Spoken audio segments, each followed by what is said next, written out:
Iya, ini dia materinya.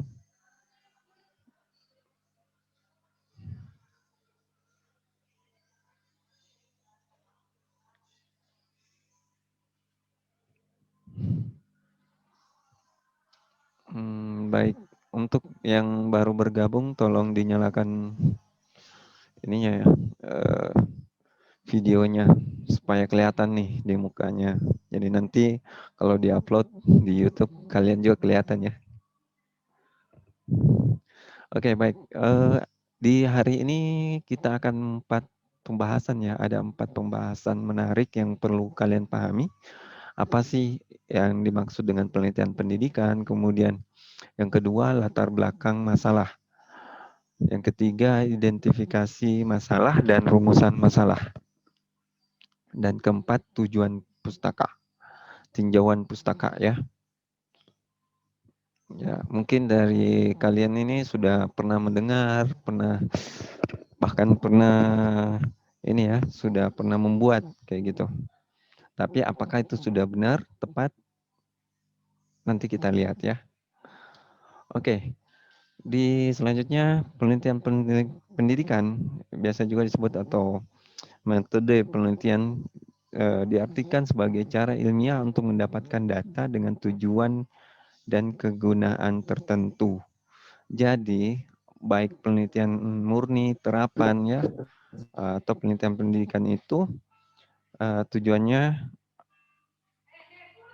yakni untuk menemukan sebuah kebenaran, kemudian memiliki kegunaan tertentu, kayak gitu ya. Kemudian selanjutnya, penelitian pendidikan sendiri, ya, penelitian pendidikan sendiri bersifat penemuan, misalnya menemukan metode mengajar, seperti matematika efektif, media pendidikan, sistem evaluasi, kriteria konselor, dan lain-lain. Jadi, penelitian pendidikan itu berusaha untuk menemukan sesuatu hal semacam metode, baik itu metode mengajar atau metode mengatasi masalah perilaku ya, khususnya untuk guru BK atau penelitian pendidikan bimbingan dan konseling itu rata-rata ya mengatasi masalah. Contohnya kayak masalah disiplin, masalah rokok, dan seterusnya.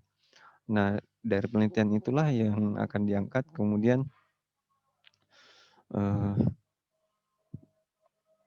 menjadi sebuah penemuan baru dalam sebuah penelitian sehingga dapat ditiru dalam praktiknya.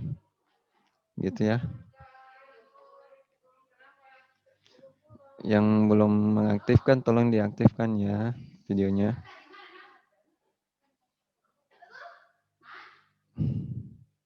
Baik, saya lanjut ya.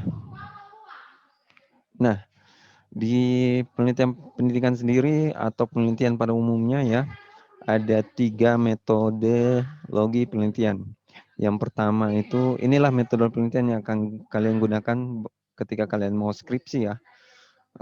Kalian mau skripsi, mau ikut kompetisi penelitian juga ya, ada 3. Yang pertama kuantitatif, kedua kualitatif, ketiga R&D. R&D itu research and development ya, jadi pengembangan penelitian. Dia semacam pengembangan penelitian atau ya biasa juga disebut sebagai penelitian campuran karena dia masuk bisa kuantitatif, sifatnya bisa kuantitatif dan kualitatif ya. Itu. Tapi saya tidak banyak menjelaskan ya terlalu banyak tentang kuantitatif, kualitatif dan R&D karena di sini hanya membahas tentang rumusan masalah, latar belakang masalah ya yang lebih mendalam. Saya hanya menerangkan sedikit bahwa kuantitatif itu sifatnya subjektif. Peneliti melakukan interaksi secara langsung terhadap objek yang ditelitinya. Jadi lebih berinteraksi langsung dengan objek apa yang diteliti. Dan dia rata-rata penelitian yang mengeluarkan hasil sebuah angka ya, angka kayak gitu. Beda dengan kualitatif. Kalau kualitatif itu sifatnya objektif, peneliti bebas dari apa yang ditelitinya. Jadi kenapa saya bilang bebas? Karena misalnya kalian mau teliti tentang puisi atau adat sebuah daerah, eh, itu bisa kalian teliti dalam penelitian kualitatif. Nah, sifatnya bebas karena kita melakukan penggalian data atau mencari data dari beberapa orang, baik itu wawancara, observasi, atau menggunakan data lainnya seperti dokumentari, ya. Kemudian R&D. Nah, R&D ini mengembangkan atau memvalidasi produk-produk yang digunakan dalam penelitian pendidikan dan pembelajaran, ya. Jadi di R&D sendiri ini lebih banyak mengembangkan atau memvalidasi sebuah produk, ya. Jadi misalnya kita mau membuat sebuah skala kita sendiri, ya, skala tentang pengukuran kepribadian seseorang misalnya. Kalian bisa membuat produk itu. Jadi kalian mengembangkan sebuah skala atau angket kayak gitu, ya. Atau kalian bisa juga membuat sebuah modul, misalnya modul tentang pembelajaran seks atau modul tentang bimbingan dan konseling, itu bisa dari R&D itu, ya.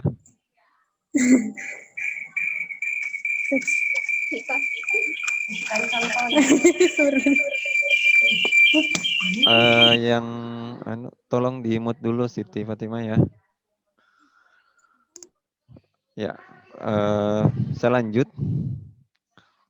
Ya, jadi itu ada 3 penelitian, ya, metodologi penelitian, ya. Jadi ada 3 metode penelitian yang kalian harus pahami dan kalian ketahui. Itu sangat penting dalam sebuah awal penelitian. Kemudian yang pertama, latar belakang masalah. Ya, ini poin kedua yang kita bahas, latar belakang masalah. Nah, di latar belakang masalah sendiri ini,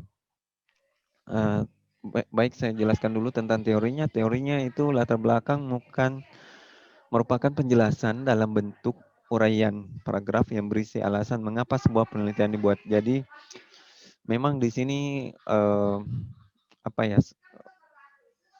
mengenai gambaran awal, ya, sebuah gambaran awal dari sebuah penelitian. Jadi sangat penting kita membuat sebuah latar belakang masalah, ya. Jadi di sini nih pintu atau jendelanya sebuah penelitian sehingga dapat dikatakan bahwa ini penelitian bagus nih, kayak gitu. Karena kalau dari latar belakangnya saja tidak jelas, maka di dalamnya pun pasti kurang memenuhi syarat lah untuk sebuah penelitian kayak gitu. Kemudian poin yang paling perlu kalian perhatikan dalam sebuah latar belakang masalah adalah kondisi ideal. Kondisi ideal. Kondisi ideal ini yang dimaksud adalah kondisi sebuah masalah yang kalian mau angkat, ya. Apakah itu ideal untuk dibahas? Apakah itu sebuah fakta? Nah, kondisi sebuah faktual, ya, fakta yang terlihat di masyarakat, ya, dan itu menjadi masalah penting untuk diselesaikan, ya, kayak gitu. Punya penelitian yang sudah pernah dilakukan, apakah ini penelitian merupakan penelitian yang pernah dilakukan atau belum pernah dilakukan. Jadi itu sangat penting juga tuh, di penjelasan di sebuah latar belakang masalah itu sangat perlu memperhatikan apakah penelitian ini pernah dilakukan atau belum pernah dilakukan. Kalau ada yang mau ditanyakan silakan, ya, langsung saja cek poin atau kalian bisa reaction, ya, supaya saya tahu sambil saya menjelaskan juga. Baik, selanjutnya menjelaskan kelemahan. Di latar belakang masalah itu kita perlu menjelaskan sebuah kelemahan. Apa sih kelemahan dari penelitian ini? Kira-kira gambaran seperti apa yang kita akan dapatkan ketika melakukan penelitian ini? Atau apa kendala yang akan kita hadapi? Ini perlu kita sharing supaya peneliti atau pembaca peneliti itu sudah siap memikirkan apa sih solusinya, kayak gimana sih, sehingga orang tertarik membacanya gitu. Kemudian tujuan penelitian, ini poin penting juga tujuan penelitian. Jadi, di dalam sebuah latar belakang masalah itu tentu harus ada tujuan sebuah penelitian. Mengapa kita melakukan penelitian ini? Mengapa saya melakukan penelitian ini? Kayak gitu. Jadi di poin-poin ini harus ada sebuah pertanyaan pada diri sendiri sebagai seorang peneliti, kayak gitu. Kemudian membahas permasalahan karya ilmiah lebih detail dan mendalam. Maksudnya di sini adalah karya ilmiah yang detail dan dalam adalah topik pembahasan dari sebuah masalah yang kalian bahas itu harus ada teori-teori sebelumnya atau teori-teori yang menjelaskan tentang bahwa pentingnya ini masalah untuk dibahas, kayak gitu ya. Kemudian perumusan singkat mengenai pertanyaan penelitian. Nah, perumusan singkat mengenai pertanyaan penelitian ini adalah rumusan masalah ya. Itulah yang dimaksud dengan rumusan masalah. Jadi ada rumusan masalah yang kita angkat. Misalnya penelitian tentang disiplin ya. Penerapan misalnya penerapan metode mind mapping terhadap disiplin siswa di sebuah sekolah ya, kayak gitu.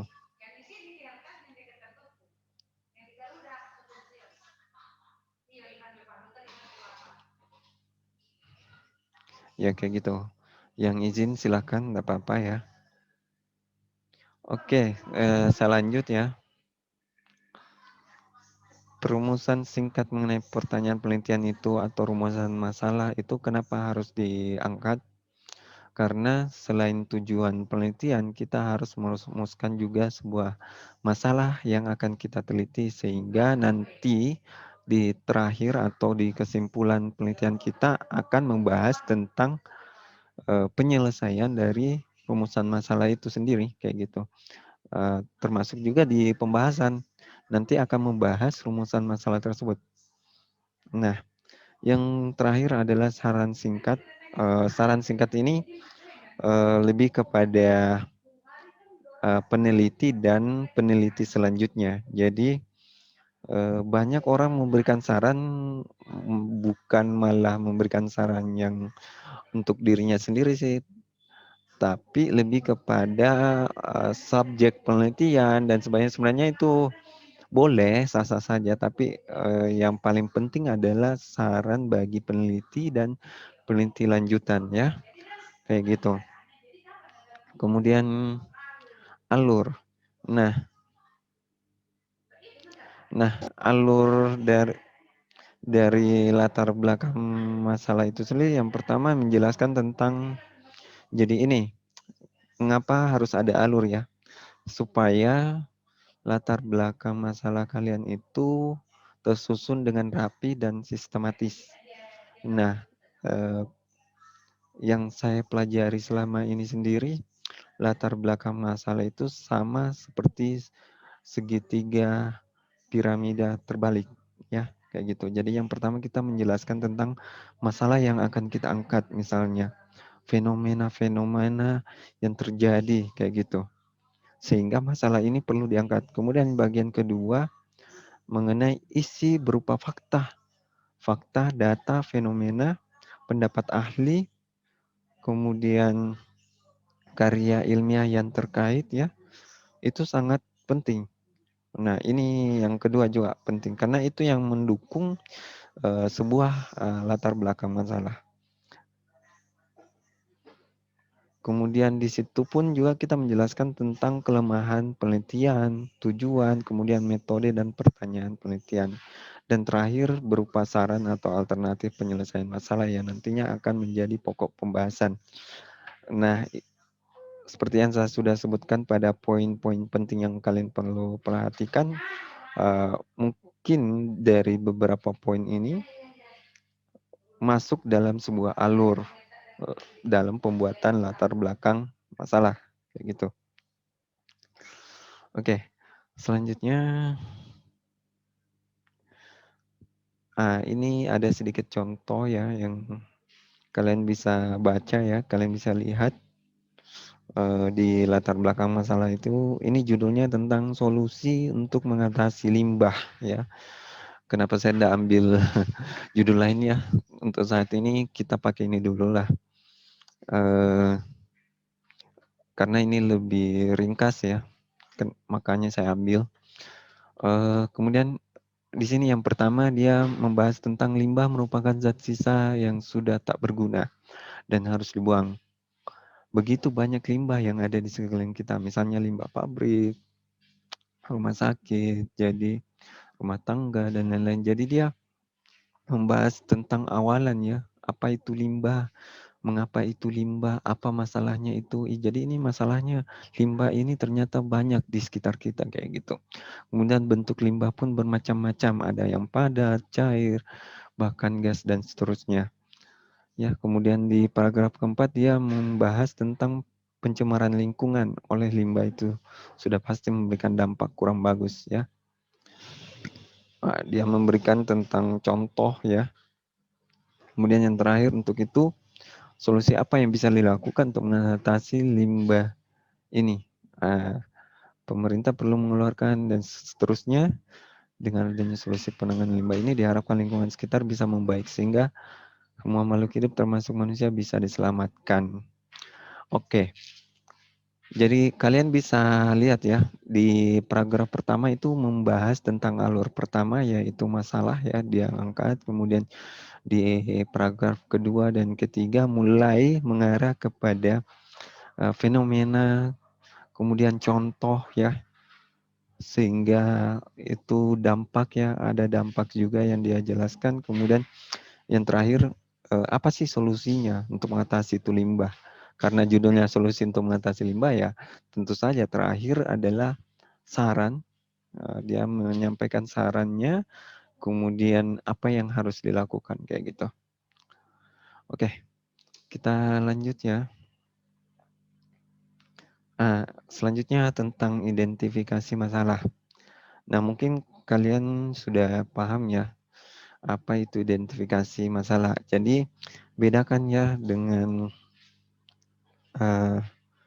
mungkin ada yang nanti menyamakan bilang, apakah identifikasi masalah dengan rumusan masalah sama atau tidak? Tidak, karena identifikasi masalah itu merupakan bagian dari proses penelitian, di mana kita dapat memahami itu sebagai upaya untuk mendefinisikan problem dan membuat definisi tersebut dapat diukur atau measurable. Sebagai langkah awal penelitian singkatnya, mengidentifikasi masalah ini adalah mengidentifikasi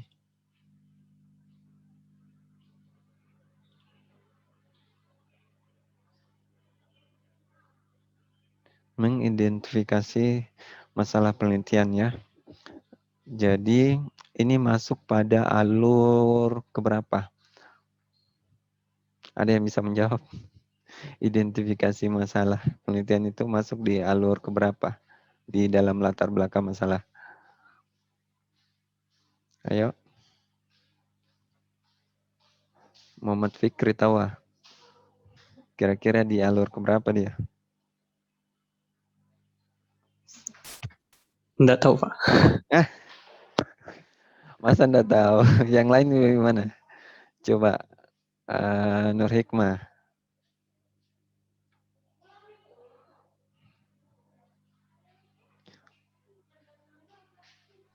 Kalau tidak salah, Pak, alur bagian pertama. Oke, ada yang lain? Coba siapa ya? Rizka Rahayu.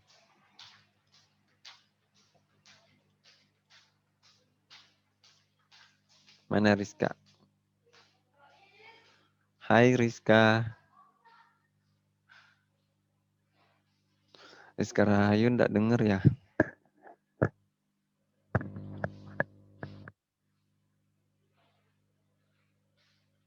Rizka Amalia Pak. Coba. Rizky Amalia. Rizky Amalia ada ya? Alur bagian kedua kayaknya lupa. Ah, kayaknya harus pasti dong. Kamu ini mau meneliti, jadi harus pasti. Jadi identifikasi masalah itu ada di alur kedua ya, alur kedua. Mengapa dia ada di alur kedua? Karena di situ kita mengidentifikasi fenomena, fakta, kemudian mengidentifikasi melalui riset ya, karya ilmiah yang terkait kayak gitu. Jadi mengidentifikasi masalah itu melalui berbagai macam cara. Misalnya melalui pengalaman kita sebelumnya sebagai seorang guru BK misalnya, atau pernah KKN misalnya ya, selama itu di sekolah itu saya melihat disiplin siswa itu kurang kayak gitu. Jadi kita bisa menjelaskan berdasarkan observasi saya di lapangan, di sekolah, bahwa disiplin siswa itu sangat kurang. Dibuktikan dengan satu, apa ciri-cirinya itu disiplin yang kurang, disiplin yang negatif misalnya ya, kayak gitu. Jadi di alur kedua sebenarnya itu yang paling banyak, ketimbang alur pertama, dan alur terakhir juga itu banyak ya, kayak gitu. Oke, kita lanjut ya. Semoga anandaku semua ini paham ya.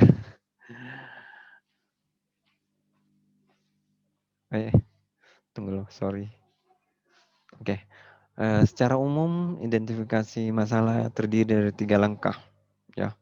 Ini cara menemukan identifikasi masalah, atau cara bagaimana sih saya membangun sebuah alur kedua kayak gitu. Jadi yang pertama, temukan masalah yang ada. Jadi temukan dulu masalahnya, yang kalian mau bahas ini apa sih? Kayak tadi contohnya ya, solusi dari limbah ya, mengatasi limbah. Nah, yang kalian cari itu adalah persoalan limbah. Bagaimana itu limbah? Mengapa itu limbah terjadi? Kayak gitu. Jadi temukan dulu masalahnya. Misalnya itu dalam sebuah penelitian ada variabel X dan Y. Nanti kita akan bahas di pertemuan selanjutnya ya. Nah, tapi saya akan bahas sedikit di sini. Jadi variabel X dan Y itu, maka masalah itu ada di variabel Y. Sedangkan solusinya ada di variabel X ya. Ya, untuk sementara bingung-bingung Mi dulu. Mencari-cari Mi dulu ya. Apa itu variabel X, apa itu variabel Y. Jadi pertemuan nanti saya bisa tanya-tanya satu-satu ya. Saya langsung sebut nama Mi ya. Jadi di perkuliahan ini saya juga menilai ya. Oke, yang kedua, kita lanjut yang kedua, mengidentifikasi sumber permasalahan, root cause.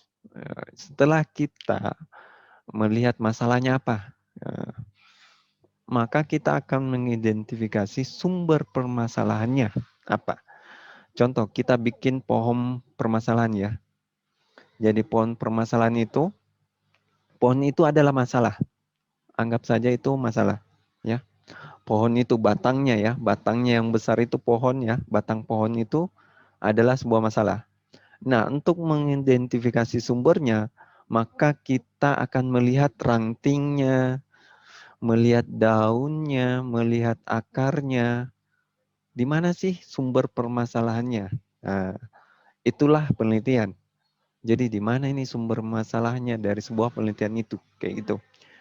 Jadi belum tentu masalah yang kalian temukan itu menjadi sebuah sumber, tapi harus dicari lagi apa sih sumber sebenarnya kayak gitu. Oke, selanjutnya yang ketiga, menciptakan kalimat atau isu, kalimat ya, kalimat isu atau kalimat permasalahan. Maksudnya kalimat isu di sini adalah isu-isu yang bisa menjadi sebuah problem statement, atau yang bisa menjual, eh, yang bisa menarik perhatian orang-orang atau pembaca atau peneliti lainnya untuk membahas penelitian kalian gitu.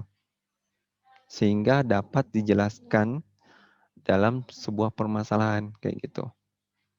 Sehingga itu yang bisa diangkat. Contoh yang saya bilang tadi, disiplin. Kurangnya disiplin misalnya ya, contoh itu ya, kayak gitu. Apakah kurang disiplin itu menjadi permasalahan atau bisa jadi bukan itu permasalahannya misalnya ya, ataukah bisa saja kesadaran diri orang yang kurang kayak gitu, sehingga kurangnya disiplin. Nah, kayak gitu. Oke, kita lanjut. Beberapa hal yang dijadikan sebagai sumber masalah adalah, maksudnya sumber masalah di sini untuk ini ya, dalam mengidentifikasi masalah ya. Yang pertama adalah bacaan. Jadi sangat penting kalian membaca sebuah artikel jurnal penelitian, koran. Baca di sini bukan artinya hanya membaca ya, tapi mengutip dari beberapa artikel yang ada di jurnal-jurnal penelitian yang sudah terakreditasi ya. Kemudian proceeding, banyak sekali ya sumbernya, koran, buku, dan bisa saja juga itu sebuah berita ya, itu menjadi sumber agar kalian menemukan sebuah masalah gitu. Kemudian pertemuan ilmiah. Nah, masalah penelitian dapat juga diperoleh melalui pertemuan-pertemuan ilmiah seperti seminar. Kalian ikut seminar, konferensi nasional, atau diskusi internasional maupun lokakarya. Itu bisa kalian lakukan. Kemudian observasi. Ini seperti yang saya bilang tadi sebelumnya ya. Kalian melakukan pengamatan di sebuah sekolah. Kemudian kalian mendapatkan bahwa disiplin siswa di sekolah itu kurang bagus gitu. Itu menjadi sumber masalah. Nah, jadi itu menjadi sumber informasi di alur kedua gitu dari identifikasi masalah. Ya. Jadi pengamatan yang dilakukan oleh seorang peneliti tentang sesuatu yang direncanakan ataupun tidak direncanakan, baik secara sepintas ataupun dalam jangka waktu yang cukup lama. Kalian bisa lakukan dan itu tercatat. Misalnya kalian lakukan pada tanggal sekian, waktu sekian, dalam rangka memenuhi apa gitu. Misalnya contoh ya, untuk mengambil penelitian awal ya, kalian bahasakan berdasarkan observasi penelitian awal yang dilakukan oleh peneliti, menemukan bahwa titik dan selanjutnya. Nah, titik-titik itu maksudnya penjelasan tentang masalah itu ya. Jangan sampai kalian bikin penelitian tulis juga titik-titik kayak gitu. Jangan ya. Oke, lanjut wawancara dan angket. Nah, untuk menemukan sumber masalah itu selain observasi, membaca pertemuan ilmiah dan seterusnya, kalian bisa juga melakukan sebuah wawancara. Berdasarkan wawancara yang saya lakukan dengan guru BK pada tanggal sekian, sekian menemukan bahwa titik dan seterusnya. Nah, di situ kalian menjelaskan bahwa oh ternyata masalah ini berangkat dari sebuah hasil pengalaman oleh guru BK atau hasil wawancara tersebut kayak gitu. Atau dari angket misalnya, kalian sebar angket awal ya, kayak gitu enggak masalah. Yang kelima, pengalaman. Pengalaman seorang baik diperoleh yang sendiri maupun dari atau kelompok lainnya dapat dijadikan sumber masalah yang dapat dijawab melalui penelitian.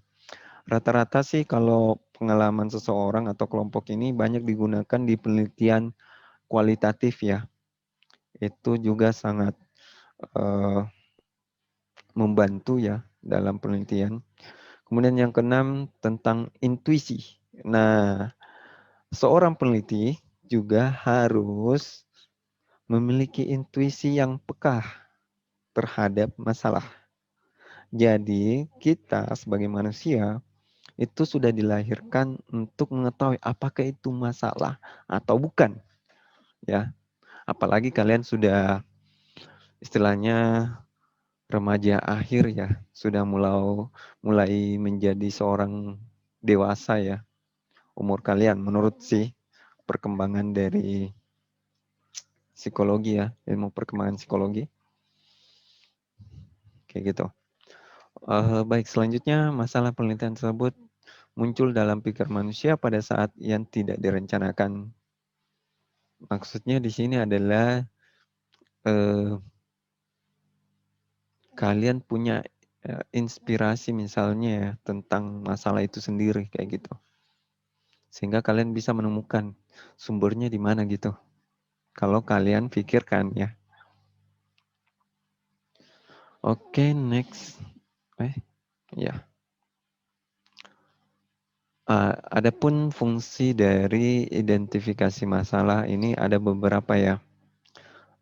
Kalian harus pahami juga ini, supaya dalam penelitian kalian tidak bingung lagi. Saya harap yang mengikuti perkuliahan ini tidak akan bingung ketika membuat sebuah skripsi atau penelitian yang lainnya ya. Minta tolong jangan dicoret-coret ya. Oke, lanjut ya, beberapa fungsi identifikasi masalah. Yang pertama, sebagai bentuk dorongan dari suatu kegiatan dari penelitian untuk menjadi penyebab suatu kegiatan penelitian terjadi untuk dilakukan. Jadi, ini sebagai motivasi ya, atau dorongan agar kalian mau meneliti masalah yang kalian mau angkat, kayak gitu. Yang kedua, perumusan dapat dilakukan dengan pengembangan sehingga mendapatkan wawasan baru. Jadi, perumusan itu merupakan sebuah pandangan baru buat kalian terhadap masalah yang kalian mau angkat, kayak gitu.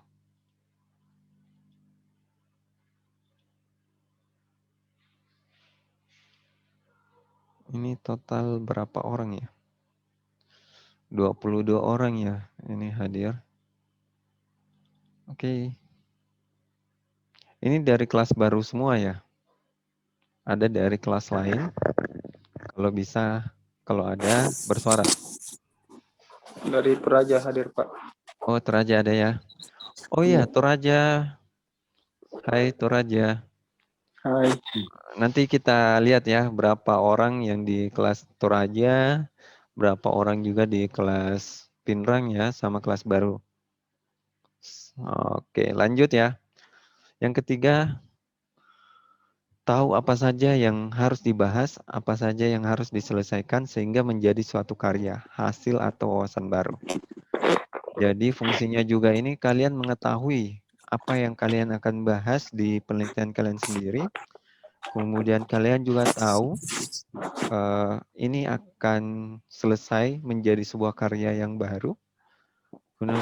Kemudian menjadi hasil atau wawasan baru.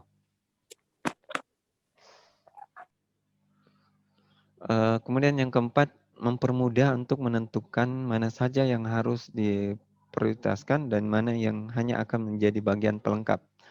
Jadi itu pentingnya identifikasi masalah.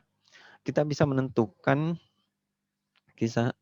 kita bisa menentukan apa sih yang pokok utama yang perlu kita bahas di penelitian ini dan mana yang menjadi hanya sebagai sekedar pelengkap gitu.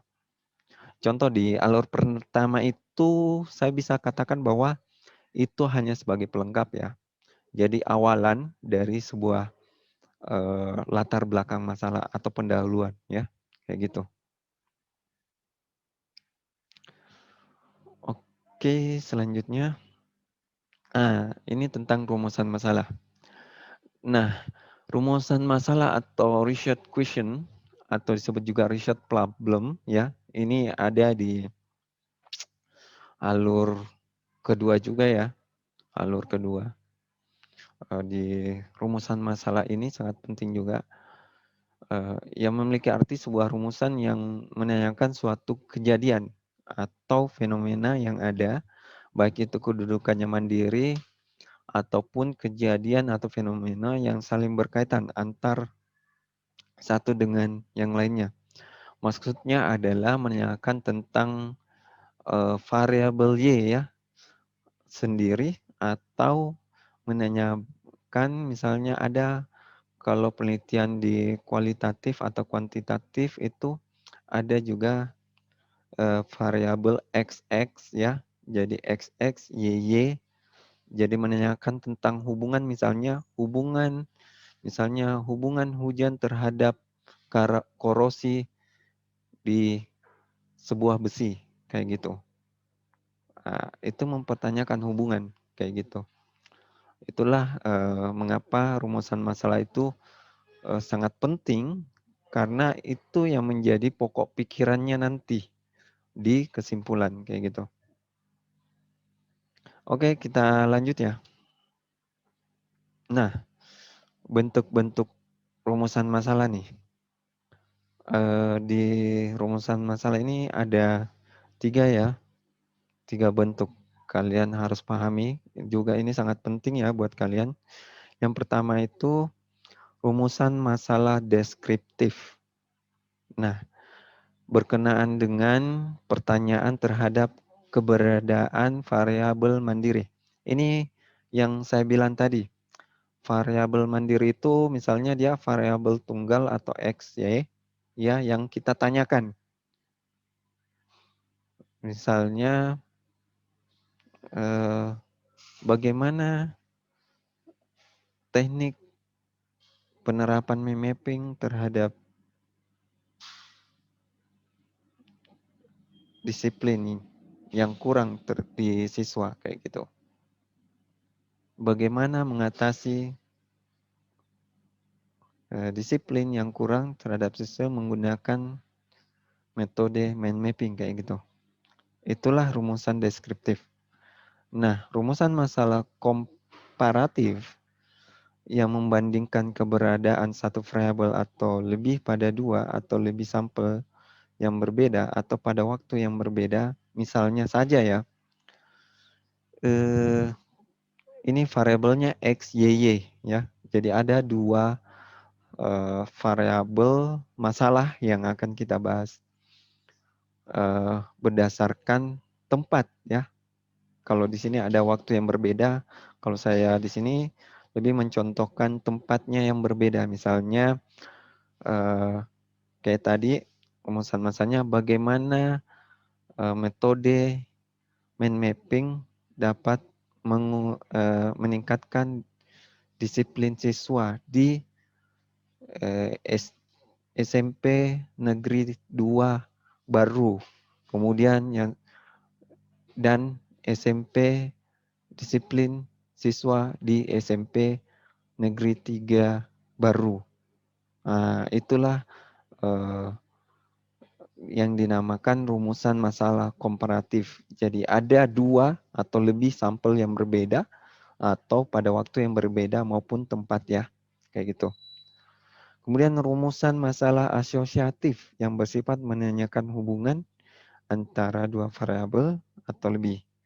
Nah, kalau untuk rumusan masalah asosiatif yang bersifat menanyakan hubungan ya, itu yang tadi saya bilang lebih banyak ke penelitian kualitatif ya.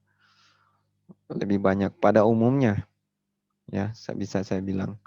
Misalnya menanyakan hubungan variabel X dengan Y, atau variabel Y dengan Y, atau variabel X dengan X, kayak gitu. Oke, next. Ciri-ciri rumusan masalah yang efektif. Ini kita harus perhatikan juga. Dalam membuat rumusan masalah, ada ciri-ciri rumusan masalah yang tepat ya, atau efektif. Pertanyaan penelitian haruslah menarik, aktual, ada paradoks, dan sejauh mungkin diterapkan pendekatan yang berbeda. Kemudian yang kedua, pertanyaan penelitian harus relevan dengan topik penelitian yang dikaji dan diperkuat dengan maksud untuk mengisi potongan teka-teki yang hilang atau membuat hubungan antar fenomena sosial yang dikaji. Yang ketiga, pertanyaan penelitian harus diformulasikan dengan jelas. Buat pertanyaan yang membumi dan batasan variabel yang diteliti ya. Jadi harus ada pertanyaan yang istilahnya secara umum dapat dilihat oleh semua orang, kemudian ada batasannya. batasan variabelnya, misalnya khusus pada variabel X dan Y. Seperti tadi yang saya contohkan, disiplin dan mind mapping misalnya ya. Itu yang menjadi batasan variabel yang kita teliti. Kemudian yang keempat, pertanyaan yang diajukan harus membawa implikasi penelitian. Implikasi penelitian di sini bagaimana kalian bertanya apakah ada dampak ya atau manfaat setelah kita melakukan penelitian kayak gitu ya. Bukan dalam artian kita menggunakan dampak, apa manfaatnya dan seterusnya. Bukan ya. Tapi lebih kepada pertanyaannya sehingga memunculkan kita bisa menjawab apa sih dampaknya, apa sih manfaatnya kayak gitu ya. Nanti kalian akan merasakannya sendiri ketika membuat proyek penelitian ya. Oke, lanjut beberapa langkah membuat rumusan masalah sebagai berikut. Yang pertama yang kalian perlu perhatikan dan saya ulangi berkali-kali ya, tentukan fokus penelitian kalian. Nah, fokus penelitian kalian itu bisa saja disebut sebagai variabel X dan Y. Kalian harus fokus pada variabel penelitian yang kalian mau angkat, kayak gitu. Yang kedua, cari berbagai kemungkinan faktor yang ada kaitan dengan fokus tersebut, yang dalam hal ini dinamakan subfokus. Nah, kalau subfokus itu sendiri, kalian bisa angkat juga dari fokus penelitian atau sumber masalah penelitian kalian, kayak gitu. Kemudian cari antara faktor-faktor yang terkait, adakan pengkajian mana yang sangat menarik untuk ditelaah, kemudian tetapkan mana yang dipilih. Nah, dari identifikasi masalah kalian itu, kalian akan mencoba atau mengkaji mana yang menarik nih untuk ditelaah kayak gitu. Kemudian kaitkan secara logis faktor-faktor subfokus yang dipilih dengan fokus penelitian. Jadi kalian harus menghubungkannya ya. Kemudian yang selanjutnya, tulis paragraf pengantar sebelum pembaca sampai pada rumusan masalah. Nah, rumusan masalah atau latar belakang masalah itu sendiri harus ada pengantarnya. Sama di alur pertama ini ya, dimaksudkan di alur pertama ini. Kemudian tulislah dalam bentuk daftar pertanyaan agar lebih mudah membentuk konsep. Jadi ya, sebelum kalian merumuskan masalah, kalian bisa list tuh. Kalian bisa list sendiri pertanyaan-pertanyaan apa sih yang muncul ketika kalian ingin meneliti hal tersebut gitu. Seperti kalian menggunakan pertanyaan yang relevan ya. Apa, bagaimana, mengapa, itu banyak digunakan dalam sebuah rumusan penelitian. Kemudian yang terakhir, buat pertanyaan yang spesifik dan akhiri dengan tanda tanya. Ya, itu ciri-cirinya. Jangan sampai kalian membuat rumusan masalah tidak ada tanda tanya. Jadi harus ada tanda tanyanya juga ya. Dan harus spesifik tentunya. Oke, selanjutnya kita akan bahas tentang tinjauan pustaka. Ini yang terakhir ya, tinjauan pustaka atau tinjauan literatur adalah ringkasan komprehensif dari penelitian sebelumnya tentang suatu topik atau penelitian. Nah, kalau tinjauan pustaka itu sendiri rata-rata ada di bab 2 ya, di bab 2. Oke, next. Manfaat tinjauan pustaka yang pertama menguraikan dan mempertimbangkan variabel penelitian agar tujuan penelitian dapat dicapai. Kemudian yang kedua memberikan batasan penelitian dengan cara menunjukkan variabel bebas atau variabel terikat yang relevan dan yang tidak relevan. Nah, ini pentingnya tinjauan pustaka juga sebenarnya. Kalian bisa bedakan tuh mana variabel bebas dan variabel terikat. Nah, tugasnya kalian juga ini sebelum pertemuan selanjutnya ya. Kalian harus tahu apa itu variabel bebas dan variabel terikat. Silahkan mencari, nanti saya akan tanya satu-satu. Oke, selanjutnya memberikan acuan untuk peneliti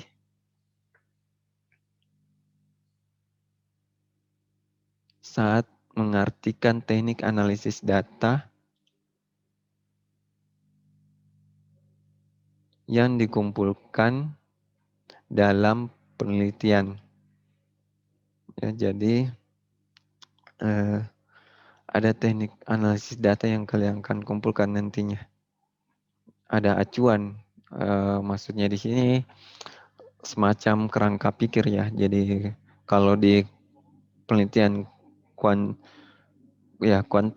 kuantitatif itu ada kerangka pikir, kalau di penelitian kualitatif sendiri itu ada kerangka konseptual. Nah, nanti kita jelaskan juga di pertemuan selanjutnya. Kalian juga harus tahu itu apa. Jadi istilah-istilah penelitian seperti ini kalian harus pahami sehingga nanti ketika membuat skripsi kalian tidak kebingungan dan paham. Selanjutnya, memberikan dasar pemikiran pada peneliti agar dapat menyimpulkan hasil penelitian sesuai dengan tujuan objektif dari penelitian tersebut. Ini lebih kepada hipotesis ya, hipotesisnya di tinjauan pustaka itu sendiri. Jadi kalian akan menyumbangkan sebuah pemikiran sesuai dengan kesimpulan penelitian yang akan kalian peroleh kayak gitu. Oke. Oh iya, masih ada ya. Cara membuat tinjauan pustaka ini hanya 3 ya, 3 kuncinya. Ini dari Creswell sendiri ya. Kalian juga bisa baca tentang metodologi penelitian dari Creswell. Kalau rata-rata di penelitian pendidikan atau bimbingan dan konseling lebih banyak menggunakan Sugiono ya. Sugiono. Jadi kalian juga bisa cari-cari bukunya Creswell, Sugiono untuk memperdalam ilmu kalian supaya kalian dalam membuat proyek penelitian nanti di pertengahan semester kalian sudah bisa melakukannya. Jadi tolong dibaca saja dan dipahami. Kalian kalau ada yang mau ditanyakan silahkan di sini. Sebenarnya di sinilah kalian bisa sharing ilmu, kalian bisa bertanya tentang apa yang kalian tidak pahami dari buku itu gitu. Sembari saya menjelaskan ya kayak gitu. Jadi ada 3 kunci ya menurut Creswell di sini. Yang pertama, identifikasi kata kunci. Nah, kata kunci itu yang dimaksud adalah variabel bebas dan terikat. Nah, silahkan dicari nanti juga. Kemudian lengkapi dengan referensi lain. Jadi selain kata kunci, harus ada referensi-referensi yang cukup banyak untuk mendukung dari kata kunci tersebut. Kemudian yang ketiga, jabarkan selengkap-lengkapnya. Jadi harus menjabarkan selengkap-lengkapnya, kemudian kita simpulkan, kemudian kita membuat sebuah kerangka konsep dan kerangka pikir, kayak gitu. Itu 3 cara membuat tinjauan pustaka yang baik dan benar. Kalau kalian sudah paham dari ini, insya Allah dalam membuat tinjauan pustaka itu akan lebih mudah, kayak gitu ya.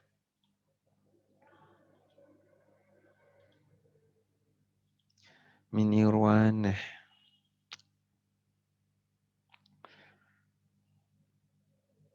Minirwana ada ya?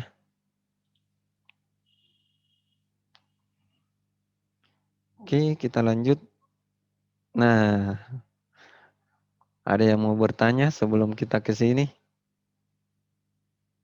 Silahkan. Sebelum habis waktunya ini.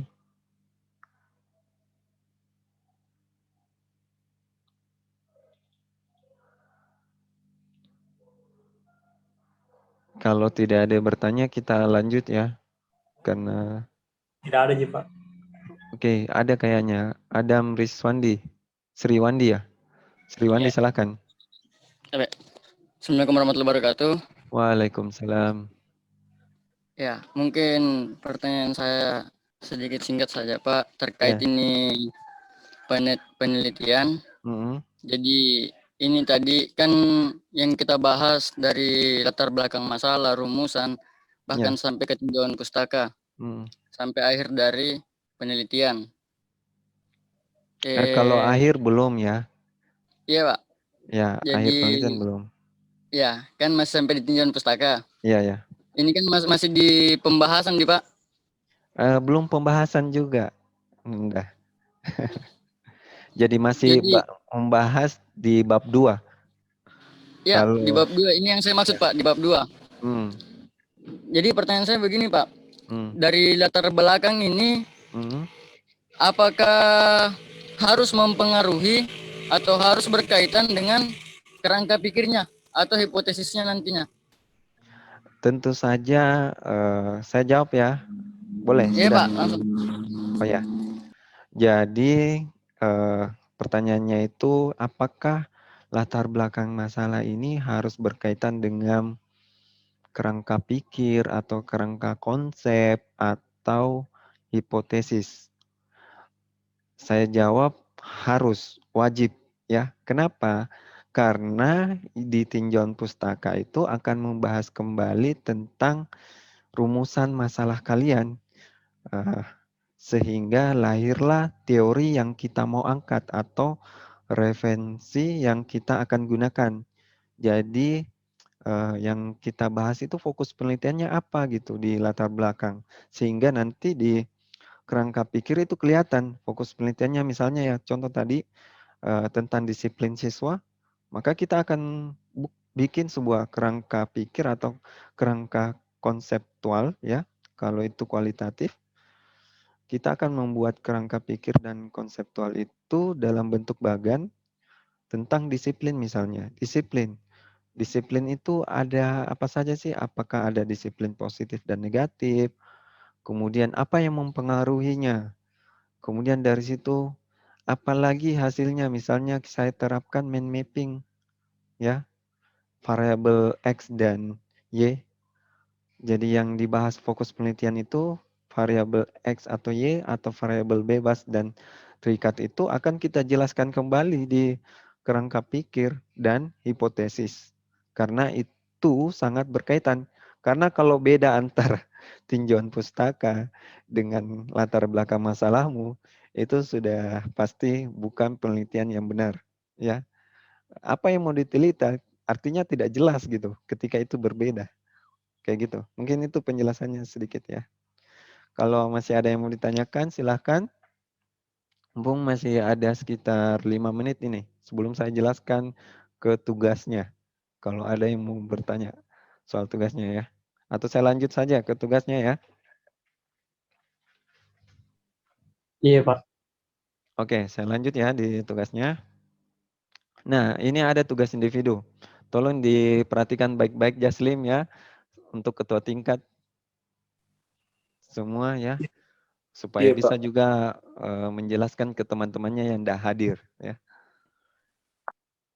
Jadi yang pertama ini tugasnya adalah carilah rumusan masalah penelitian. Jadi kita cari rumusan masalah penelitian dalam sebuah artikel jurnal. Jadi kalian cari sebuah artikel dulu, jurnal ya.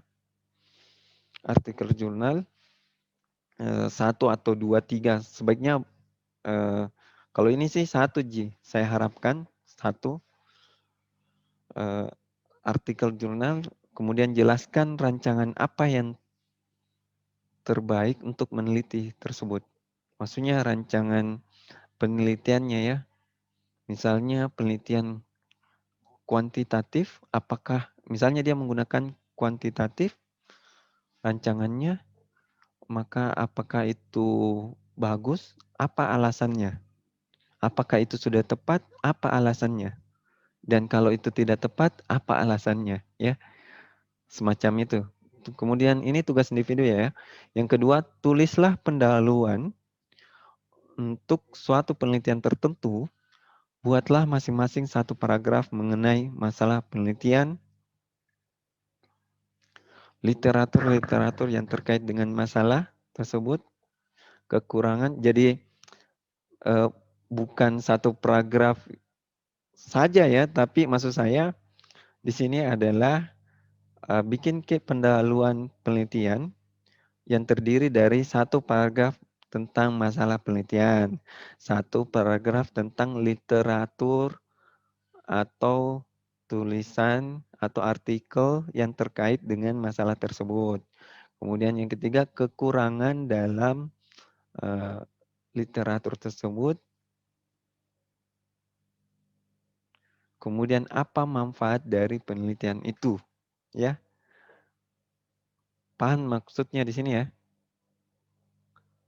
Jadi kalian sebenarnya bisa mengambil sebuah pendahuluan penelitian, kemudian kalian kaji ulang kembali itu pendahuluan penelitian, sebutkan masalahnya apa, sebutkan literatur yang mendukungnya, kemudian kekurangannya apa, kemudian apa sih manfaat dari penelitian itu. Kalian buat masing-masing satu paragraf, ya, kayak gitu. Sampai sini clear ya, tinggal 2 menit lagi, kemudian ini selesai. Kalau ada yang tidak paham langsung bertanya ya, saya lanjut ke tugas kelompok. Nah, tugas kelompok ini saya mohon ketua tingkat menyampaikan hasilnya kelompok di grup ya, di WhatsApp grup teman-teman kelompoknya supaya teman-temannya juga lihat. Diskusikanlah 3 judul yang akan kalian jadikan sebagai sebuah proyek penelitian ke depannya. Proyek penelitian bimbingan konseling. Tuliskan literatur-literatur yang mendukung penelitian dan berikut alasannya. Jadi tentukan dulu 3 judul. Ini tidak perlu panjang ya. Mungkin sekitar 1 sampai 2 halaman saja. Jadi halaman pertama misalnya tentang 3 judul yang kalian mau angkat, atau bisa juga satu-satu. Satu judul dulu kalian bahas, kemudian apa literatur yang bisa mendukung penelitian itu, kemudian alasannya apa, mengapa kalian mengambil judul penelitian itu ya. Dan semoga kalian bisa saling diskusi, kalian bisa grup di WhatsApp grup, kalian diskusikan ini ya.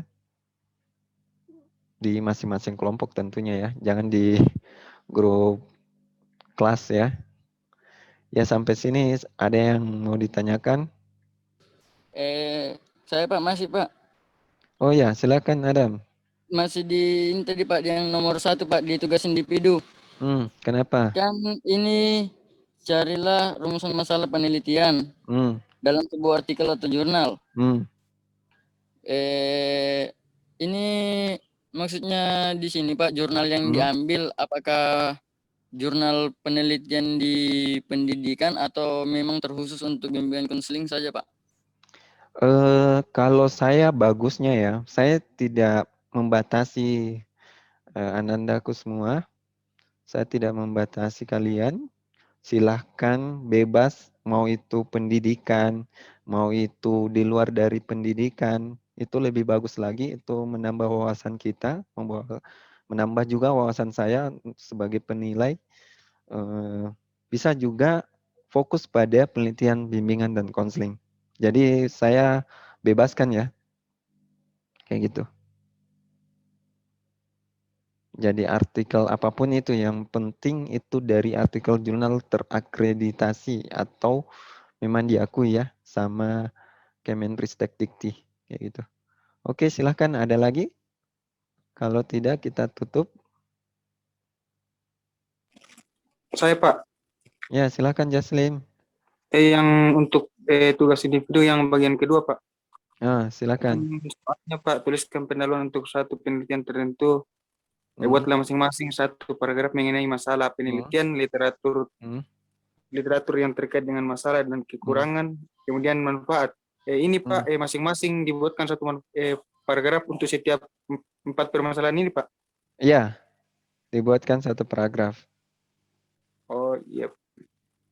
Ya, Itu saja artinya Pak. Jaslim sudah paham ya. Jadi kalian tinggal mencari pendahuluan di suatu penelitian ya. Suatu penelitian dalam artian saya tidak menuntut kemungkinan itu skripsi, itu tesis, itu artikel. Kalian bisa mengambil itu, kemudian buatlah masing-masing satu paragraf. Satu mengenai masalah penelitian, 2, tentang literatur yang terkait. 3, kekurangan dari literatur. 4, manfaat dari penelitian tersebut. Kayak gitu ya.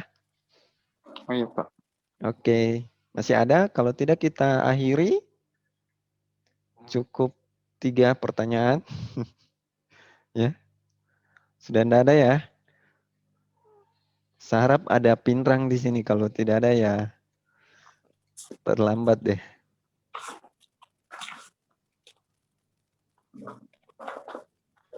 Kayaknya tidak ada pinrang ya.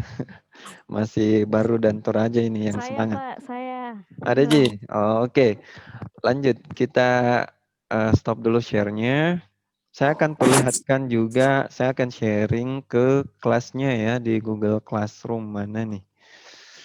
Google Classroom, ini dia. Oke, ini kelasnya ya.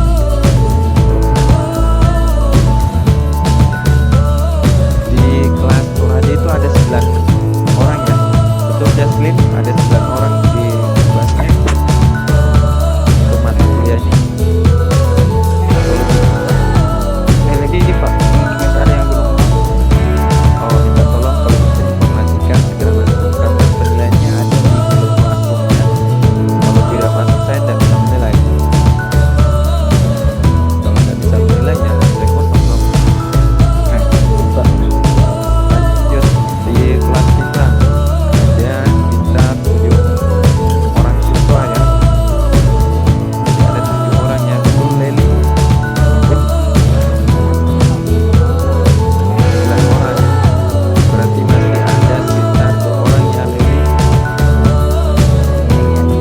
Oke, nanti di infokannya semuanya bahwa nanti belum masuk. Oke, kita lanjut di kelas baru juga ya.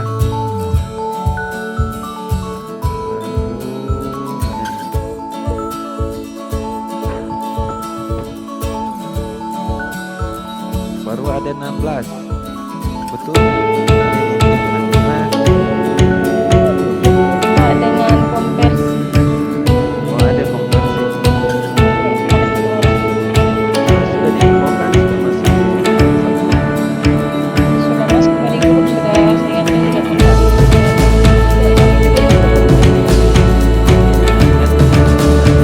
Kalau dia tidak kalau saya ambil bagian dari jam Iya, Pak.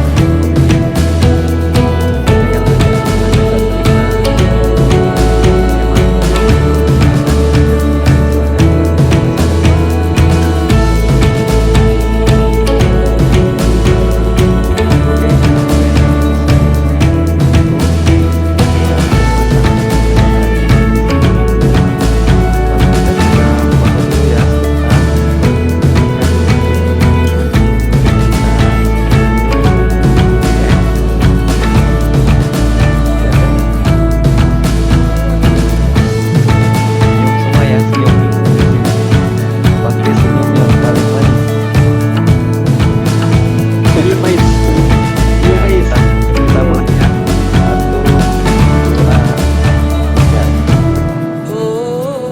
Oke, terima kasih. Dan terima kasih. Assalamualaikum warahmatullahi wabarakatuh. Waalaikumsalam warahmatullahi wabarakatuh. Oke, semoga semua sehat-sehat semua ya. Dadah. Amin. Amin. Dadah Pak.